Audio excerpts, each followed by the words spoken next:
A few weeks ago, I asked you guys to submit questions for really anything. I said it could be personal, it could be about digital planning, content planning, YouTube, standard business practices, whatever the heck you wanted. And I got so many that I decided to break them into a couple different sections. And today, we're gonna just hit on all the questions that came in about growing on YouTube and using YouTube to benefit your business.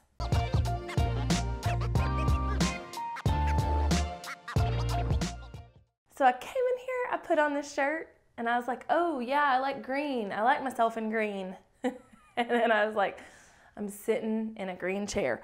Also, I have green on my necklace. Y'all, might be a problem. Might be a problem. But I honestly don't care because, you know, again, my channel. If you are new here, my name is Jessica Stansberry, and I want you to hit subscribe because this channel is all about creating a soul-filled life by way of running your own business or just really being happy with where you're at. So that's my jam. I want you to join me. Hit subscribe. I'm gonna grab my phone because all my questions are on Trello, of course. And I got probably the most questions I got were like about YouTube and how to grow on the platform, how to do certain things on the platform, all of that good jazz. So this may be a little bit longer of a video, but I can promise you it'll be really helpful. So, you know, stick around. So first question I got is, what is the best way to post a video on my blog? Should I upload to YouTube first and then share on my blog? So this is a really good question and one that I get asked all the time, and I also like talk about a lot. Yes, if you are going to be sharing content on your blog in a video format, then you need to create a YouTube channel, upload your video there, and then couple it with a blog post. See, here's the magic that goes into this. I'm trying to find somewhere to put my phone. Here's the magic that goes into this. We don't really realize how connected things are and how, you know, tied together systems are and processes and things like that. And Google owns YouTube. So when you are using both of their platforms, you're putting out blog content that gets out into Google, but then you're also putting out YouTube content.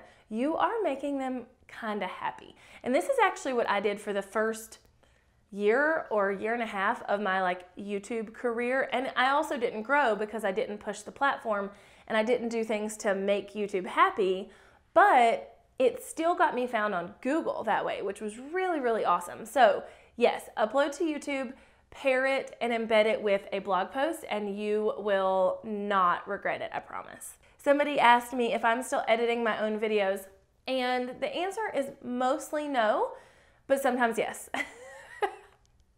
Like that's a weird answer, but whatever. So most of the time I do not edit my own videos. Most of the time I have my lovely local assistant, Mary Beth, edit my content. And I've actually been hiring out my editing for well over a year now. It was something that I actually really enjoy it. I don't mind to do it. It's just really time consuming and was something that I knew I could cut off my plate. Now, if I want to try out a new editing style, or if I filmed a video in a different way, or if I'm doing it like right up on a deadline, then I will likely edit it myself because that's not fair to her to like send her a video and be like, I need it done by tomorrow morning. So sometimes if those are the cases, I'll do my own editing still, but for the most part, I pass it off, which I actually really love. And when you're working with an editor, because I know this will be a question too, it does take a little time to kind of get in the groove of like what you want versus their style. And if somebody's not worked with like YouTube content before, it can be a little different for them to understand like what you want. So what I do is I will edit a video exactly how I want it, and then like we use that as an example. So if I change some things or whatever, we'll use that as an example. If I decide I want little like different titles or whatever, you know, I'll let her know. So it takes some like growing pains, but it's totally fun. Someone said, how do you deal with hatred comments on social? And this one is a big one. I don't get a lot of hateful comments really anywhere except for YouTube. And the problem here is this platform is full of trolls, which is unfortunate. And YouTube does what they can to limit our reach with these people because they're, they can tell it's a troll comment and they'll block it and whatever, but we still get them. I have had comments from people who tell me that I wrinkle my forehead too much, or that I raise my eyebrows too much, or that they don't like my voice, or that my eyebrows are weird, or I've just had all kinds of comments. I had someone tell me one time I needed to wear chapstick. And it's usually a physical attack, which is not fun. I can actually deal with the content attacks better because they're just like, this is crap, or I already knew this, or whatever, which is totally fine. Those physical attacks hurt, right? And I know we all get them in whatever platform. And I do warn people that if you're going onto YouTube, it's a little bit more prominent. But really, the way I deal with it now is I actually have someone go through my YouTube comments before I see them. And that's pretty well the premise behind all of how I deal with it all over the social platforms, is someone else goes through the comments before I do, so that they can delete any negative ones that I just don't need to see, because it will put me in a bad mood or, get to me or whatever. And I'm aware enough of myself to know that, I needed that buffer in place. And so that's what we do. So the same assistant, Megan, that does my email, she also does my YouTube comments and kind of filters them before I look at them. So that's how I deal with it preemptively. But as far as dealing with it, dealing with that attack, it's one of those things where it sucks. It really sucks.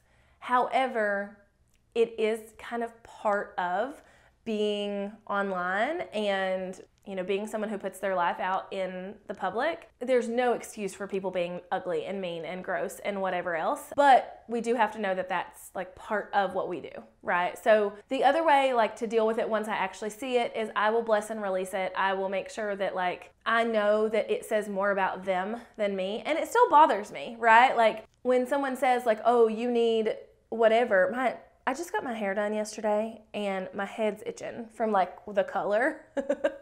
Anyway, but when someone says you need to do X, Y, or Z different, or you look funny, or whatever, 10 to 1, there are that many more good comments. So I try and just embrace the good and forget the bad. And a lot of times, celebrities will say they don't read the magazines about themselves.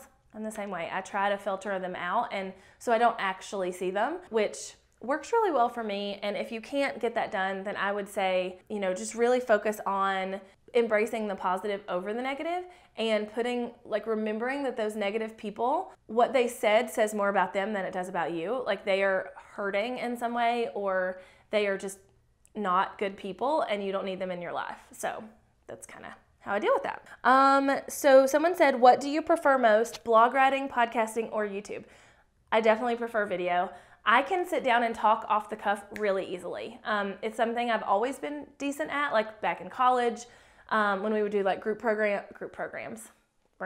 projects, or we would, someone would have to be designated to run up in front of the class and give a synopsis of something. It's something I've always been pretty decent at, and I don't mind it. So for me, I love to record YouTube videos because I can sit down with a couple of bullet points or my phone or whatever, and I can just kind of film the video, off the cuff. Then we can write the blog post from the video content. So I know that if I write the blog post first, I'm gonna forget something because when I'm talking, it's gonna come out a little more naturally. So I personally prefer YouTube videos. I love podcasting as well, and I don't mind writing. But if I had to pick between the three, I'm gonna go with YouTube. Okay, so someone said, have you ever struggled with mindset going from side hustle to full-time, and is there any advice here? Oh, girl, dude, I don't know who submitted this one. I struggle with mindset every day. Literally just this morning, I was like, I wonder why anybody cares. What am I doing to make the world a better place? Because that's really what this all comes down to, right? And and that's a mindset thing. I know that I create content that helps you guys. I know that. And so I have to just kind of get back into it. But as far as she asked, going from a side hustle to full-time, I side hustled for several years in my full-time business, several years in my corporate job.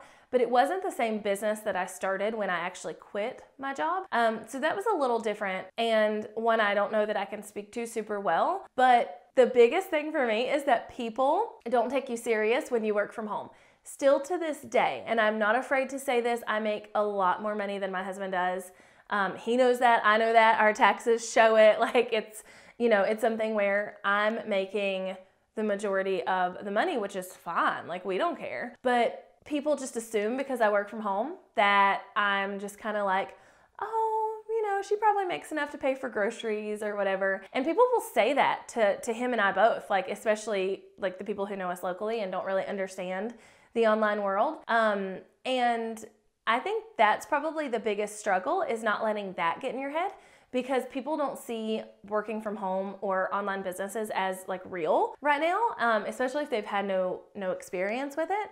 So when you're going from side hustle to full time, I guarantee you will, you know, experience some of that. People will be like, oh my gosh, you quit your job to do what? Like that couldn't make money. And so just not letting those comments get in your head, and we don't let them get in our head anymore. It's really fun. Actually, my husband will come home and be like, so-and-so said this to me, and it just irritates me to my core, but at the same time, I'm like, they don't know any better. Like they literally don't know any better. So hopefully that helps a little bit with that question. Oh, my phone went to sleep. That took too long, obviously. Okay, someone said, how did you figure out how to grow on YouTube? Good question. So I don't know that you ever figure out how to grow. You figure out what works really good for you, and you put best practices in place, and you see what works. That's kind of my best advice there. But how did I figure it out? So I started using YouTube just to put video content on my blog post several years ago, back in like 2016.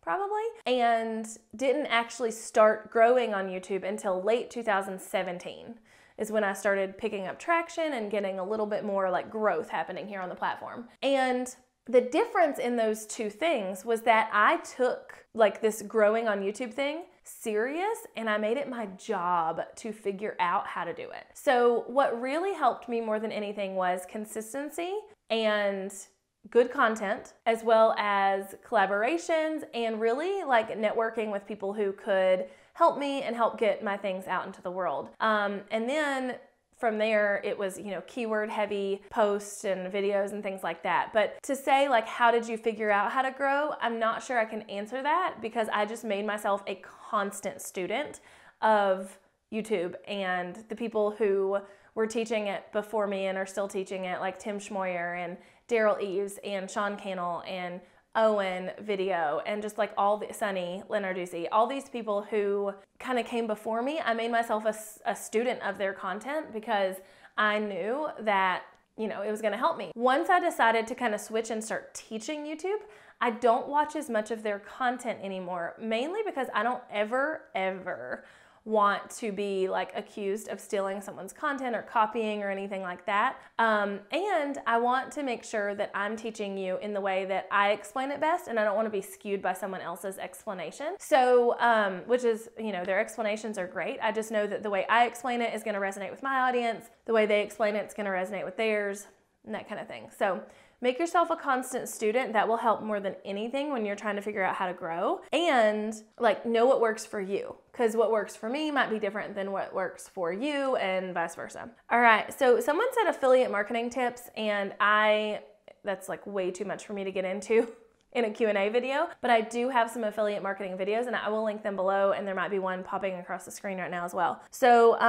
someone said, how do I decide what content to talk about? I have ideas I want to explore, but I'm not sure any of them gel into one channel. I want to talk about education, anxiety, Trello, but don't want to confuse my readers.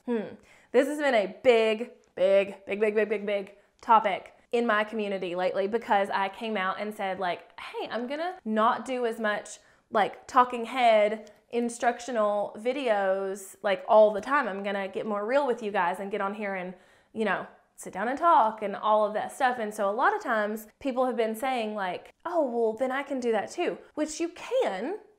I mean, like, I'm not saying you can't do that. However, to grow on YouTube, you need a niche, and you need to niche down, and you need to be very niched and talk about one thing. Like it can be like one thing that has a couple of different legs to it, but you need to talk about one thing. And you're not going to be able to grow a channel by talking about this and that and this and that. And unless you already have an established personal brand where you're talking about that stuff on another platform like Instagram or Facebook or whatever, then you could probably bring all of that over to YouTube because you're gonna bring your audience with you. But to grow on the platform organically without an audience, like a big audience coming here and then, you know, going out into the world, you need to keep it more basic and more niched because that's what's gonna help you grow. So if you wanna talk about things like anxiety, organizing, Trello, education, you can probably make it all fit, but there may be a couple of things you have to leave alone for now because it's not gonna, you're right, it's not gonna fit with your channel and it might confuse your audience. But a lot of those you can kind of bring together. All right, how long is a good length for videos? However long it takes you to get your point across and teach someone what you're trying to teach them. Like that's like legit my answer. There's not a like proposed perfect length for videos at all. It's definitely one of those things where it really depends on what you're talking about, your audience, what you prefer, that kind of thing. If you're trying to give a tutorial, then as long as it takes you to explain it, go for it. If you're doing like a sit down talking video, that kind of thing, again, as long as it takes you to explain it, go for it. Your audience is gonna resonate with you. And if someone is coming in through a video and you talk too long for them, oh my gosh, I get that comment all the time. Going back to like haters, all the time it's, oh my gosh, she didn't get into the point until 2 minutes into the video. Blech, go away, watch somebody else's video that's obviously not going to waste time. But your people are coming for you. And so like whether you speak for 7 minutes or 2 minutes or 12 minutes or 25 minutes or whatever, as long as you're answering what they asked or what they wanted to know, that's the perfect length. There's really not a perfect length. I would suggest really just testing that out and see what you like to do best and see what your audience likes the best. All right, so someone asked, I have over 200 videos, but less than 50 YouTube followers. My email list isn't great either. People I've talked to say my videos are engaging, fun, and informative, and I feel like I'm following proper YouTube marketing, but getting nowhere. I know you need to see and view my channel to get a firsthand feel of what's going on, but my question is, based on what I've told you, what is your gut reaction as to why nothing is happening? So I honestly believe that it's a lack of keyword research and going after terms that are gonna get you found. So it's one thing to put out good engaging content, but if nobody's finding it because it's not about things they're searching for or it's not gonna help them in some way, then it's not gonna do you or anybody else any good. So if you're struggling to grow on the platform, do keyword research and do heavy keyword content that your audience is actually asking about. A lot of times we get like, not stuck's not the right word, but we get caught up in, well, I wanna do what I wanna do. Well, right, but if you wanna grow on the platform, you need to be doing how-to content tutorials and things like that to get found. All right, so someone said, how many videos do you film in a typical batch session? Good question. Depending on the day, on the time I have available, that kind of thing, I tend to get somewhere between 10 and 16 videos done.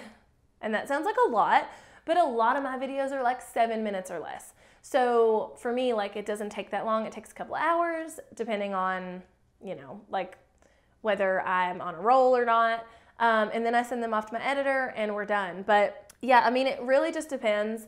And it really depends on the length of the video and that kind of thing, but somewhere between 10 and 16.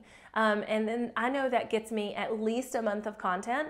Like if I'm going 2 a week, which is what I'm doing now, then I know that 10 videos is gonna get me through 5 weeks. If I get 16 done, I'm gonna get through 8 weeks. And that helps me see further down the road, like what, you know, where I need to sit down and record again and, you know, how I'm gonna lay that out. So for me, like 10 to 15, I did not get that many filmed when I first started batching. And when I first started recording videos, you're awkward and you're weird and you're like, oh my God, I don't know if I'm talking about the right thing. And, you know, I look weird on camera or whatever.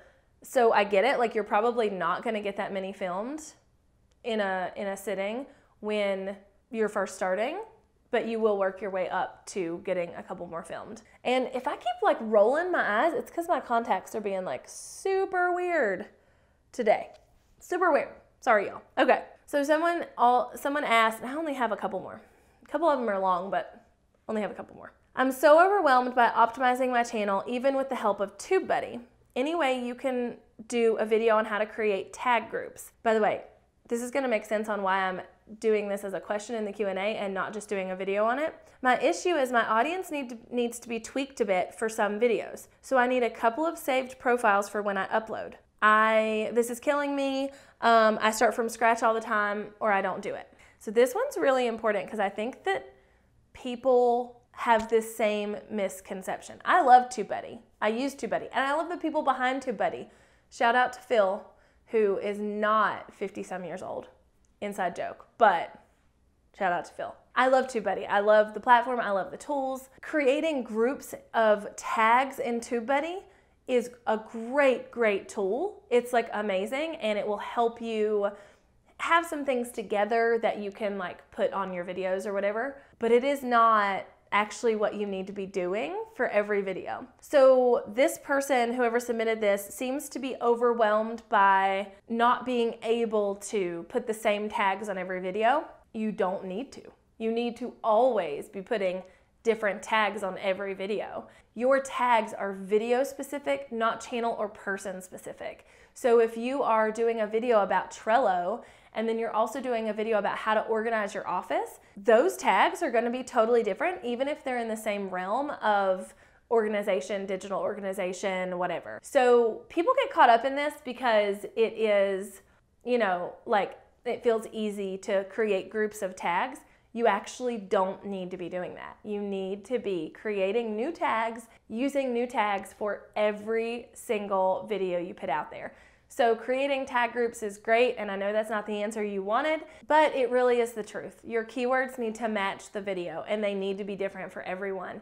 It doesn't take me 2 minutes to put in all my tags for each of my videos because I've done the keyword research ahead of time, and that's how I picked my title and the topic, and then I build my tags off of that. I have a video all about how I tag and how I, have that system in my head basically for how I pick the tags for the video. So I will link that here and below so that you guys can see that, but it shouldn't be something where it's generic every time. So the last question, and it's actually a couple of you asked very similar questions, so I'm just gonna wrap it all up into one. But basically, a lot of you were asking, how do I know what videos to produce for the month? Like what is my process in knowing that I wanna do a certain video? Well, one, I have to create content and put it out there. So I'm doing 2 videos a week at this point. I need to be like putting out lots of content. So I never have like a shortage of content. And if something gets, if I have a list of things I want to film on and I'm like, you know what, it's not going to work for this batch, like day, then I'll push it off and it'll get filmed the next day or the next batching time. So essentially the way I decide is if I have a launch coming up, like if I know, oh, I'm gonna launch this course or I'm gonna launch my membership or whatever, or I'm gonna launch a product, whatever I'm gonna do, then I'm gonna make sure I'm putting out content that makes sense with that launch. So if I'm launching something about YouTube, I'm gonna do a lot of YouTube content leading up to it and promote my freebies or whatever. If I'm not working towards a launch or I want to mix in some other content, then I will, put in things that I just know are things people are searching for. And I've done the keyword research and I know that they're gonna do well. So I will put that in there. So for the most part for me, I plan my content based on what you guys are asking me, what my Facebook group, what the people in my paid programs, what people are asking me on Instagram, what I knew I wanted to know when I was first starting, and that's my content. And so I kind of space that out across the time I have available to put those videos out. So that's how I plan that. Now, let me know in the comments below if you have any other how to grow on YouTube kind of questions, and I will answer them in the next Q&A, or I'll create a whole video about them. So let me know in the comments, and until next time, make sure you hit subscribe. I don't want you to miss any other tips and tricks I've got coming at you twice a week. Bye, y'all.